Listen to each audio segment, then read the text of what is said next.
Wannan bawan Allah ya yi tambaya guda uku masu matuƙar muhimmanci, inda ya fara da cewa, ina da tambayoyi waɗanda nake son yi muku, ba maganan babanci ne ba, maganan kowa da kowa wanda ke kiran kansa musulmi.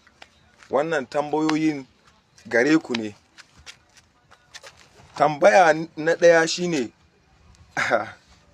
menene yasa shi annabi Muhammadu wanda kuka yadda da shi, kuka yi imani da shi, menene yasa na ɗaya kun amince kun yadda da cewa alkur'ani Allah ne ya so kai mai shi kaɗai.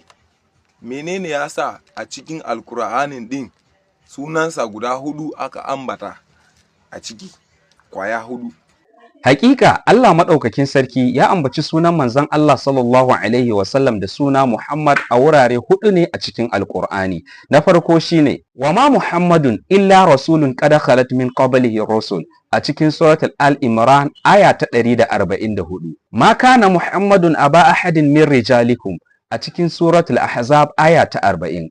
والذين آمنوا وعملوا الصالحات وآمنوا بما نزل على محمد وهو الحق من ربهم أتكين سورة المحمد آية 2. محمد رسول الله أتكين سورة المحمد آية 29. كاغا أكوي سورة ميسونا محمد أما باب سورة ميسونا النبي عيسى. سنة الله مدوكاكين سركي يا كرا النبي محمد أوري دا yake cewa wa mubashshiran bi rasulin ya'ti min ba'di ismuhu Ahmad, kaman yanda annabi Isa yake tabbatar da zuwan annabi Muhammad sallallahu alaihi wa sallam a cikin suratu Saf aya ta 6.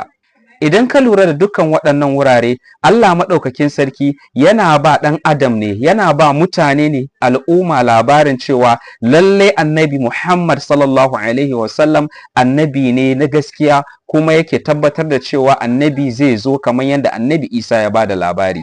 Duk waɗannan Allah yana magana ne direct zuwa ga 'yan adam, amma a yayin da Allah subhanahu wata'ala yake magana da annabi Muhammad sallallahu alaihi wasallam kai tsaye tare zuwa ga manzon Allah, baya ambaton sunansa, kuma wannan yana daga cikin irin fasaha na yare, yana nuna fasahan alqur'ani mai girma. Kamar misali Allah zai ce qul huwallahu ahad, kace Allah ɗaya ne. Qul ya ayyuhal kafirun, qul a'udhu bi rabbin nas. Kaga duk wannan Allah madaukakin sarki yana magana da manzon Allah sallallahu alaihi wasallam ne direct, kuma ba wai fasaha bane, babu fasaha a ciki. Idan Allah ya ce ya Muhammad qul, gashi yana magana da manzon Allah sallallahu alaihi wasallam ne. Haka kuma yakan ce iqra, ka karanta, ba sai ya ce ya Muhammad iqra, wannan babu fasaha a ciki. Yakan ce fasbir, ka yi haƙuri. Kaga ba sai ya ce ya Muhammad fasbir ba, wannan yana nuna irin fasaha ne na alƙur'ani mai girma. Sannan yakan ce inna auhaina ilaika, lalle mun yi wahayi zuwa gare ka. Kaga yana magana da manzon Allah ne,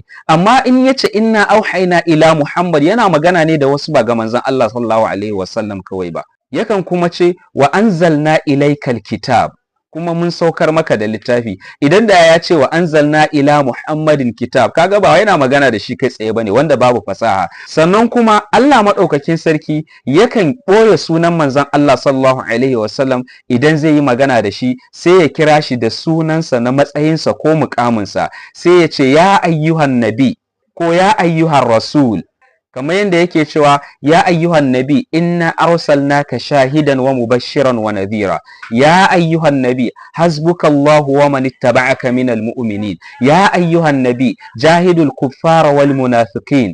Yakan ce kuma amanar rasulu bima unzila ilayhi min rabbihi wal mu'minun, qul ati'u allaha war rasul, ya ayyuhar rasul balligh ma unzila ilayka min rabbik. Kaga Allah sai yana kiran shi da matsayinsa, rasul, nabi. Kaga an ambato shi daban-daban, kawai sunansa ne ba a faɗi don nuna girma da karamcinsa. Misali, ko a fadan shugaban ƙasa ne, shin ka taɓa jin muƙarraban shugaban ƙasa Tinubu suna cewa Tinubu? A'a, sai dai su ce your excellency Mr. President, domin nuna girmamawa ga shugaban ƙasa. To manzon Allah shi yafi cancanta a bashi girma, shi yasa Allah ma baya ambato shi da sunansa, sai ambato shi da matsayinsa. Sannan ambaton mutum da yawa ba shi ne yake nuna yafi fifiko akan wani ba. A cikin Bible ɗinka an ambaci shedan so 38 a cikin ayoyi 36, sannan kuma an ambaci annabi Adam so 22 ne kawai. Shin hakan yana nuna cewa shedan ya fi daraja kenan a addinin ka fiye da annabi Adam?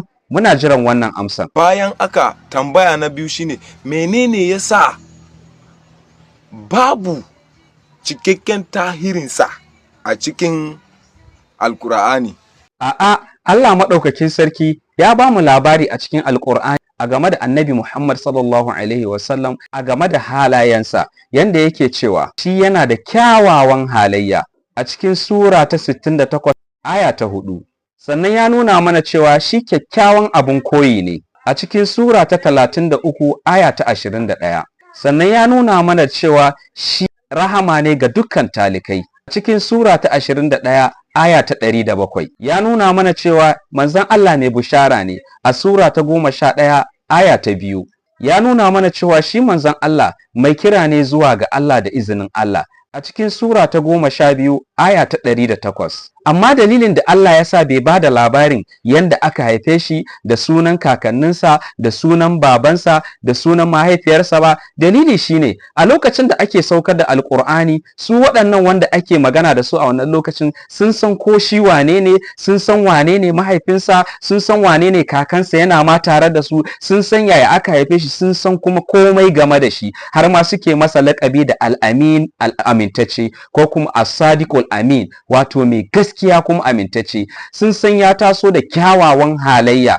To duk waɗannan sun sani, kaga babu buƙatan kuma a cikin Alƙur'ani a zo ana ƙara maimaita musu wannan abin da suka sani. Su sauran annabawa dalilin da yasa aka bada tarihinsu da kissoshinsu a cikin Alƙur'ani saboda ba su yi zamani da manzon Allah ba, ba su yi zamani da Larabawa ba, shine sai Ƙur'ani yake ba su labari kusan irin waɗannan mutane ga yanda suka yi gwagwarmaya da mabiyansu, ga kuma yanda suka taso gashi, amma wannan yana cikin su ne, sun riga sun san shi already. Sannan kuma duk wanda ya rubuta labari wanda yake bada labari akan wasu, baya bada labari a kansa, sai dai bayan tafiyansa sai wasu kuma su ma su rubuta littafi akan labarin shi. Shi yasa bayan rasuwar manzon Allah sallallahu alaihi wasallam, sahabbai suka bada labari cikakke akan shi wane ne. Hakan yasa aka rubuta dubban littattafai waɗanda suke bada tarihin manzon Allah sallallahu alaihi wasallam. Ko ni ba zan rasa littattafai kusan 20 ba wanda suke bada tarihin manzon Allah. Tambaya na uku dai shine idan an kira mutum annabi, akwai qualities wa'anda ake bukata da annabi a kira shi da shi. Na ɗaya, annabi za a same shi yana da annabci, zai faɗa abu ya cika, zai yi abun al'ajibi wanda zai ɗaukaka sunan Allah, zai nuna cewa wannan akaike ne daga wurin Allah. Allah zai yi amfani da shi, kamar yadda kuka ga shi rayuwar Isa almasihu, yawonsa yana warkar da guragu, yana warkar da makafai, yana yin warkaswa, abubuwa na al'ajibi. Ya zama cikakke wanda mun yadda da shi akan abubuwan da yake yi. To ni nike so in sani menene yasa babu irin wa'annan game da shi. Wa ya faɗa ma cewa manzon Allah sallallahu alaihi wasallam ba a saukar masa da mu'jiza ba? Manzon Allah sallallahu alaihi wasallam ya zo da mu'ujizozi daban-daban. Na ɗaya shine Alƙur'ani mai girma. Daga cikin mu'ujizan da Allah maɗaukakin sarki ya ba manzon Allah sallallahu alaihi wasallam shine na aiko shi da Alƙur'ani. Ta yanda manzon Allah sallallahu alaihi wasallam bai iya karatu ba, bai iya rubutu ba, amma ya zo da wani littafi wanda duk duniya an kasa kawo irin shi. Ta yanda har ma yayi challenging dukkan duniya, mutane da aljanu, idan za su iya su kawo irinsa. Tun wancan lokaci har yanzu babu wanda ya kawo irin Alƙur'ani mai girma. Domin inda manzon Allah sallallahu alaihi wasallam ya iya karatu, za su ce a'a ai ya karanta littattafan annabawan baya ne, shi yasa ya kofi ne ya rubuta shi ma Alƙur'ani mai girma. Kamar yadda wasu kiristoci suke cewa manzon Allah sallallahu alaihi wasallam ya yi kofi ne daga Bible. Alhali shi bai ma iya karatu ba, kuma bai iya rubutu ba. Sannan inda ya iya rubutu, za su ce a'a tsananin ƙwarewansa ne yasa ya rubuta Alƙur'ani mai girma. To sai Allah madaukakin sarki ya yi shi bai iya karatu ba, kuma bai iya rubutu ba, amma ya zo da wani littafi wanda inda duk farfesoshin duniya za su haɗu, ba za su iya zuwa da irinsa ba, ko da za su haɗu da aljannunsu da mutanensu, ba za su iya ba. To wani mu'ujiza ne ya fi wannan?